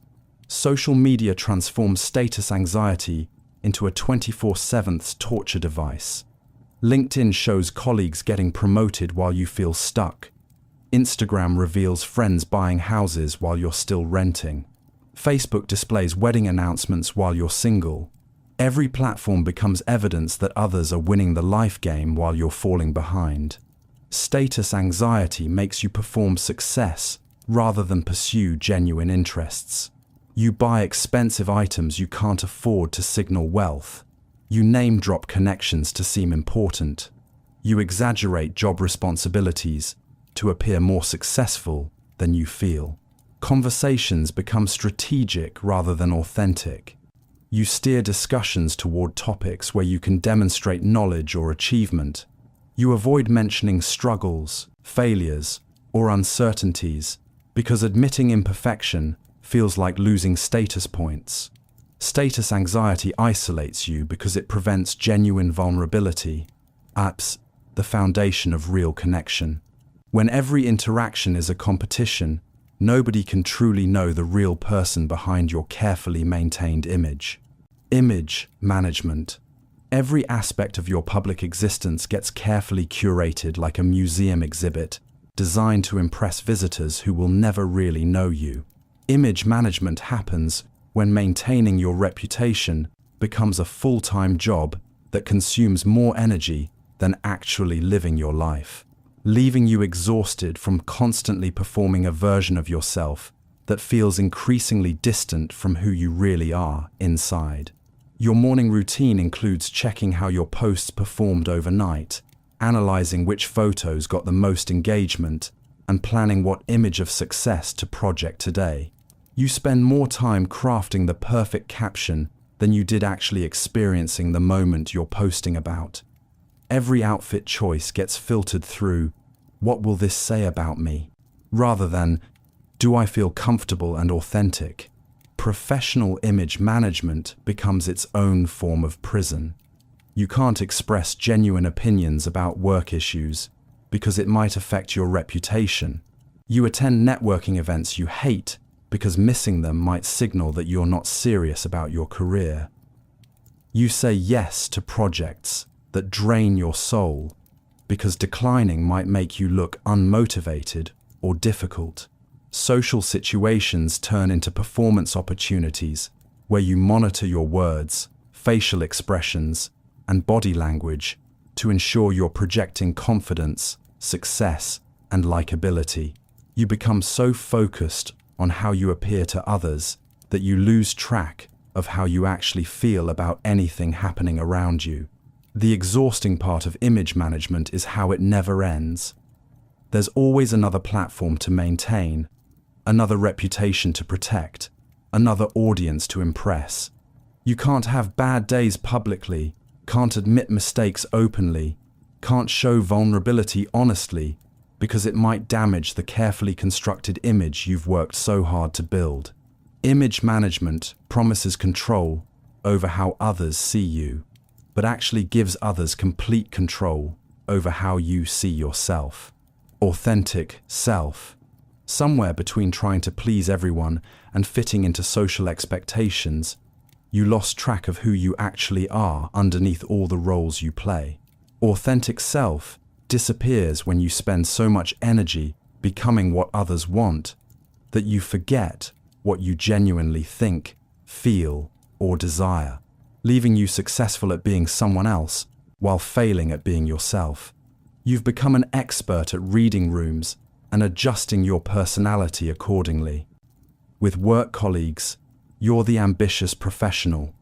With family, you're the responsible child. With friends, you're the fun companion. Each group gets a different version of you, but none of them gets the complete, unedited person you are when nobody's watching. The scary part is how automatic this shape-shifting has become. You don't even realize you're doing it anymore. Your opinions change based on your audience. Your interests shift depending on who you're trying to impress. Your sense of humor adapts to whatever gets the best response from the people around you. Dating becomes especially confusing because you're not sure which version of yourself to present. You research potential partners' interests and mirror them back, thinking compatibility means becoming what they want, rather than discovering if they like who you actually are. You end up in relationships with people who fell in love with a performance instead of a person. The authentic self gets buried deeper with each compromise, each people-pleasing decision, each moment you choose acceptance over honesty. Eventually, you can't remember what you actually believe about anything because you've spent years saying what others wanted to hear. Authentic self-recovery requires the courage to disappoint people by being real instead of perfect. Identity. Fragmentation. Across different platforms, relationships, and situations, you've accidentally created multiple versions of yourself that barely recognize each other. Identity fragmentation happens when your sense of self gets scattered across so many different roles and digital personas that you lose track of which one represents the real you, leaving you feeling like a stranger living in your own life. You have your LinkedIn professional self who's ambitious and polished, your Instagram self who's adventurous and photogenic, your family self who's responsible and dependable, your dating app self who's witty and available, your work self who's collaborative and efficient. Each version feels genuine in its specific context, but they don't add up to a coherent person you recognize. Social media accelerates identity fragmentation by encouraging you to optimize different aspects of yourself for different audiences. You post career achievements on LinkedIn while hiding personal struggles. You share party photos on Instagram while concealing work stress. You present relationship happiness on Facebook while battling private loneliness. The exhausting part is remembering which version of yourself you're supposed to be in each situation. You walk into work and switch to professional mode, then go to dinner with friends and become the entertaining companion, then call your parents and transform into the dutiful child. By the end of the day, You're not sure which performance was closest to your actual personality.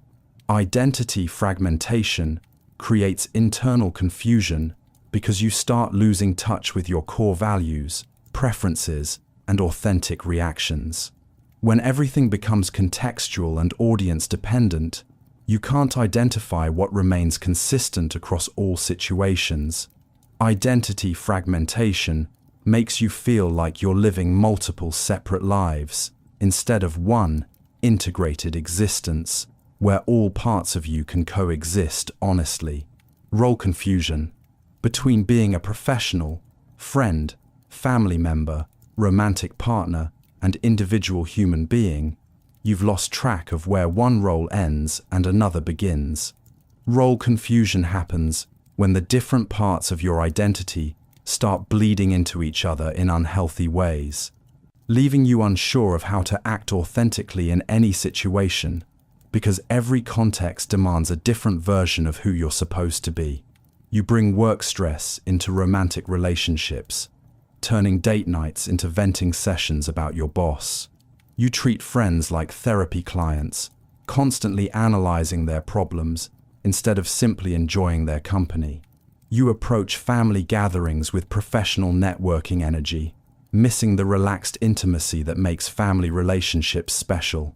Role confusion gets worse when boundaries between different life areas disappear completely. You check work emails during family dinners because the professional role feels more important than being present with loved ones. You give dating advice to colleagues because the helper role has taken over your professional identity. You turn every conversation into a performance because you can't remember how to just be a regular person having a normal interaction. Social media amplifies role confusion by flattening all your identities into one public persona. Your professional contacts see your personal opinions. Your family views your work achievements. Your friends witness your romantic ups and downs. Everything gets mixed together in ways that would never happen naturally, creating pressure to present a version of yourself that works for everyone, which usually means it doesn't really work for anyone. The exhausting part of role confusion is never feeling like you can fully relax into any single identity. You're always monitoring whether you're being too professional with friends, too casual at work, or too emotional with family. Role confusion makes every social situation feel like guesswork instead of natural human interaction. Boundary dissolution between your work life and personal time, between your online presence and real identity, between your needs and others' demands. All the healthy lines that once protected your well-being have completely disappeared. Boundary dissolution happens when modern life erases the natural separations that allow you to be different people in different contexts, leaving you emotionally exhausted because you can never escape any role or find space to simply exist as yourself. Your boss texts you at 9 p.m., expecting immediate responses because we're all connected now.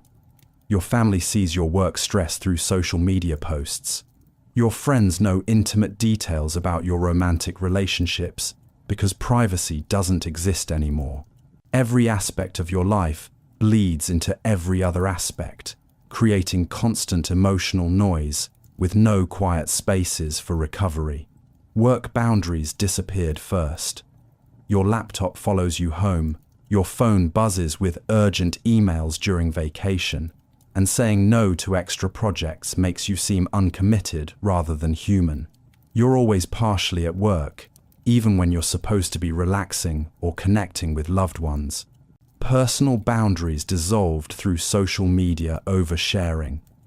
You know too much about acquaintances' private lives, and they know too much about yours. Everyone becomes emotionally invested in everyone else's drama, creating a web of unnecessary stress and involvement in situations that don't actually concern you. Boundary dissolution creates chronic overwhelm because you can never fully focus on one thing without being pulled into another. Your attention gets scattered across multiple demands, relationships, and responsibilities that never pause or take turns, requiring your energy. Without clear boundaries, you lose the ability to say no, rest completely, or protect the mental space necessary for authentic self-reflection and genuine connection. Overstimulation. All around you, every moment of every day, your senses get bombarded with more information than any human brain was designed to process. Overstimulation happens when modern life floods your nervous system with constant input, sounds, lights, notifications, conversations, images, and demands, leaving you mentally exhausted, yet unable to find the peace and quiet, and your mind desperately needs to function properly.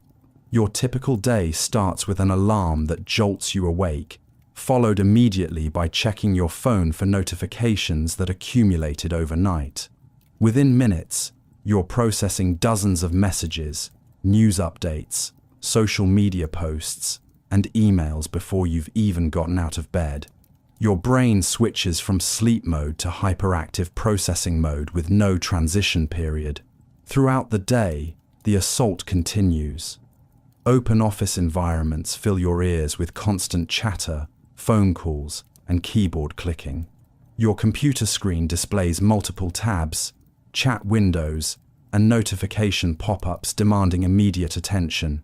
Your phone buzzes with texts, calls, app alerts, and news updates every few minutes.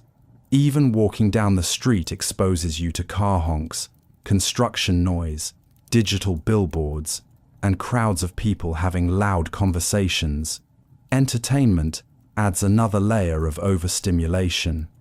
Movies jump between rapid scene changes and explosive sound effects. Video games demand split-second reactions to multiple visual cues. Social media feeds scroll past hundreds of images, videos, and text posts in minutes. Music streams through your headphones while you simultaneously try to work, exercise, or commute. Your nervous system responds to overstimulation the same way it responds to actual danger, by staying constantly alert and ready for action. This chronic state of hypervigilance exhausts your mental resources and makes it nearly impossible to relax, focus deeply, or connect meaningfully with others. Overstimulation creates the paradox, where you feel simultaneously bored and overwhelmed, craving both excitement and peace, but unable to find either one. Sensory overload. Around every corner of modern life waits another assault on your nervous system that leaves you feeling drained without understanding why.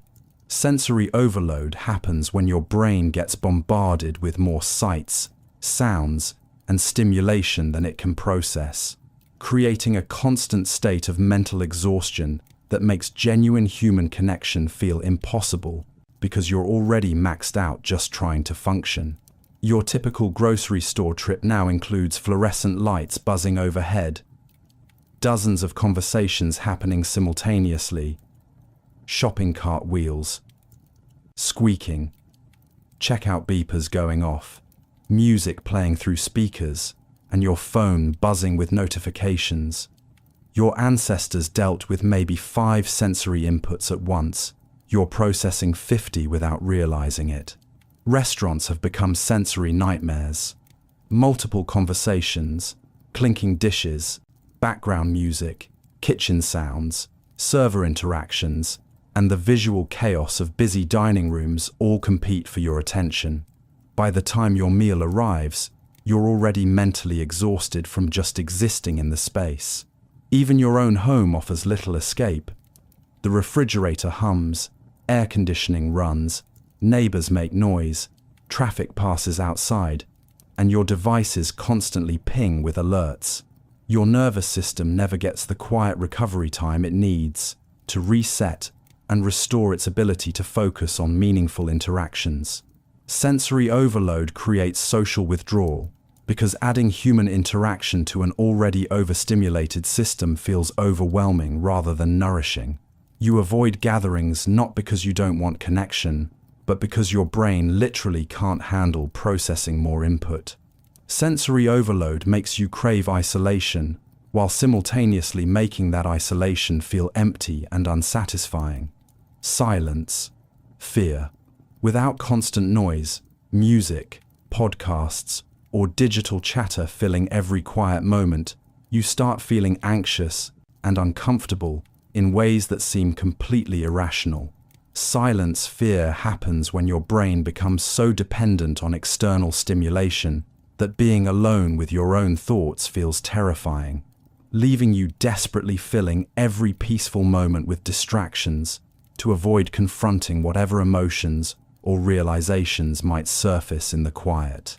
You can't drive anywhere without immediately turning on music, podcasts, or phone calls to friends. The moment you walk into your apartment, you grab the TV remote or put on background music before even taking off your shoes. Silence feels threatening rather than peaceful because it forces you to notice things you've been successfully avoiding: your stress, loneliness, dissatisfaction, or the nagging feeling that something important is missing from your life. Even short periods of quiet trigger immediate discomfort. Waiting in line without your phone feels unbearable. Walking without headphones makes you hyper-aware of your own thoughts and emotions. Taking a bath without entertainment seems pointless because you don't know what to do with the mental space that opens up. Silence fear often masks deeper anxiety about self-reflection. When external noise stops, internal voice starts. 60 year, and you might not like what you hear. Maybe you'll realize you're unhappy in your relationship, unfulfilled in your career, or generally drifting through life without clear purpose or direction.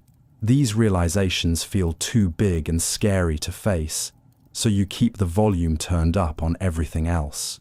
Social situations become uncomfortable when natural conversation lulls occur.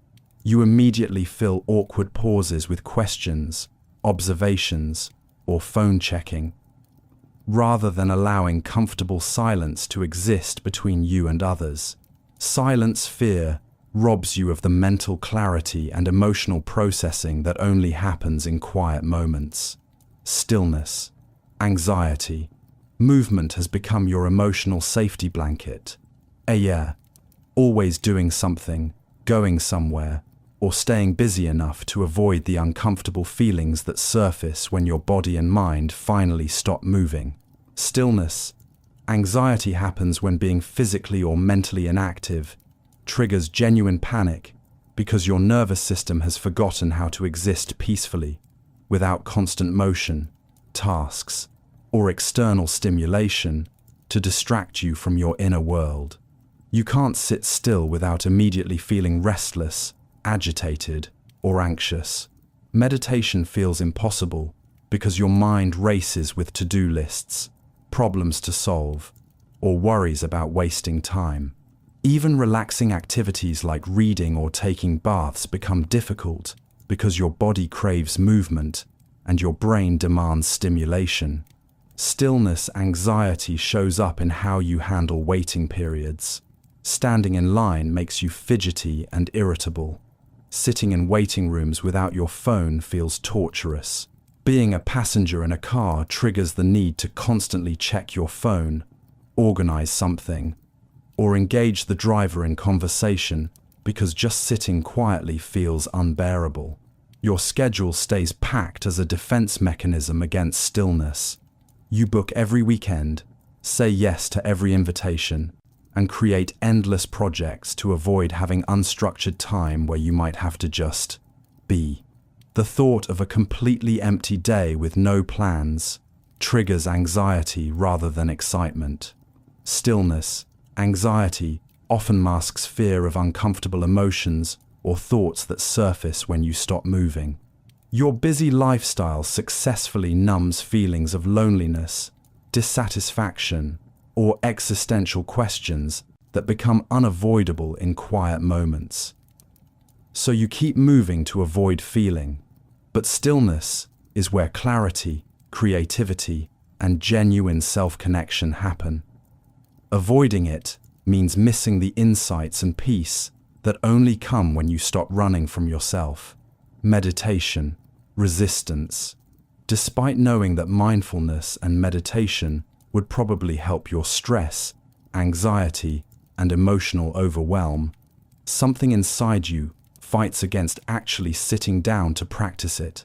Meditation resistance happens when your brain treats peaceful, reflective activities like threats to your productivity and identity, making you avoid the very practices that could heal your loneliness and mental chaos. Because slowing down feels more dangerous than staying constantly busy and distracted. You've downloaded meditation apps, bought books about mindfulness, and maybe even tried guided sessions a few times. But each attempt feels frustrating rather than peaceful. Your mind races with thoughts about everything you should be doing, instead of sitting quietly. 5 minutes feels like 5 hours because you're not used to being alone with your thoughts without external entertainment or distraction. Meditation resistance often disguises itself as practical concerns. You tell yourself you don't have time for daily practice, even though you spend hours scrolling social media. You claim meditation doesn't work for you because your mind is too busy, not realizing that busy minds are exactly what meditation is designed to help. You dismiss it as spiritual nonsense, even though you're desperate for the peace and clarity it promises. The deeper issue is that meditation forces you to confront whatever emotions you've been successfully avoiding through constant busyness. When you sit quietly, suppressed feelings start surfacing. Loneliness, sadness, anxiety, or dissatisfaction with your current life. These emotions feel overwhelming when you're used to numbing them through distractions, so your brain learns to resist meditation as emotional self-protection. Meditation resistance also comes from perfectionist thinking. You believe you need to completely clear your mind or achieve some special state of enlightenment for the practice to count. When normal human thoughts keep arising, you interpret this as failure rather than understanding that noticing thoughts is the practice. Meditation resistance keeps you trapped in cycles of mental chaos, when the solution sits, patiently waiting for you to simply show up. Sleep, procrastination. Even when your body screams for rest and your eyes burn with exhaustion, you find yourself staying awake, scrolling, watching, or doing anything except going to bed. Sleep procrastination happens when nighttime becomes your only time that feels truly yours. So you sacrifice the rest your body desperately needs to claim a few precious hours of personal freedom from the demands of daily life. You know you should be sleeping by 10 p.m., but suddenly it's 2 a.m. and you're still watching random YouTube videos, scrolling social media feeds you've already seen 3 times, or organizing things that could easily wait until tomorrow. Your rational mind knows you'll regret this exhaustion in the morning, but something deeper keeps you awake. Sleep procrastination often stems from feeling like daytime belongs to everyone else. Your boss, family, friends, and responsibilities get all your waking hours. Bedtime becomes the only moment when you can do whatever you want without anyone expecting anything from you. So you protect this freedom by staying awake, even when protection comes at the cost of your health and well-being. The ironic part is that sleep procrastination usually involves mindless activities that don't actually give you the satisfaction or personal fulfillment you're seeking. You're not staying awake to pursue meaningful hobbies or connect with loved ones. You're just avoiding the transition to sleep because it represents surrendering your only autonomous time. Sleep procrastination creates a cruel cycle where chronic exhaustion makes you less able to handle daily stresses, which makes you crave even more personal time at night, leading to even later bedtimes and deeper exhaustion. Your need for personal time is valid, but sacrificing sleep to get it ultimately makes everything harder. Dawn awareness. In those quiet moments between night and morning, when the world feels suspended and your defenses are down, brutal clarity about your life suddenly breaks through all the distractions and denial. Dawn awareness happens during those vulnerable transitions, a.m., falling asleep, waking up, or lying in bed at 3 a.m. Your mind stops running from reality long enough to see your loneliness, emptiness, and disconnection with devastating honesty. You're scrolling your phone in bed at 2 a.m., mindlessly consuming content to avoid thinking about your day. When suddenly, it hits you. This isn't living.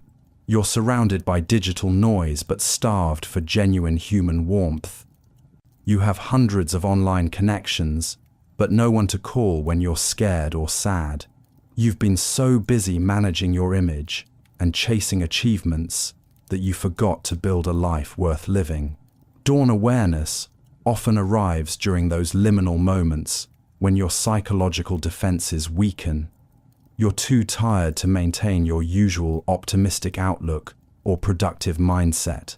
The harsh reality of modern loneliness pierces through all your coping mechanisms, the busyness, the social media validation, the shopping, the endless entertainment consumption that normally keeps these feelings at bay. These moments of clarity feel both devastating and sacred. You see how you've been running from yourself, performing happiness instead of feeling it, collecting achievements instead of creating connections. You realize that despite having everything you thought would make you happy, something fundamental is missing: authentic human bonds, genuine purpose, and peace with who you are underneath all the roles you play. Dawn awareness can trigger panic because it forces you to confront how isolated you've become in a hyper-connected world, how empty success feels without people to share it with, and how exhausting it is to maintain all the masks you wear. But dawn awareness also offers hope, because recognizing the problem is the first step toward healing it.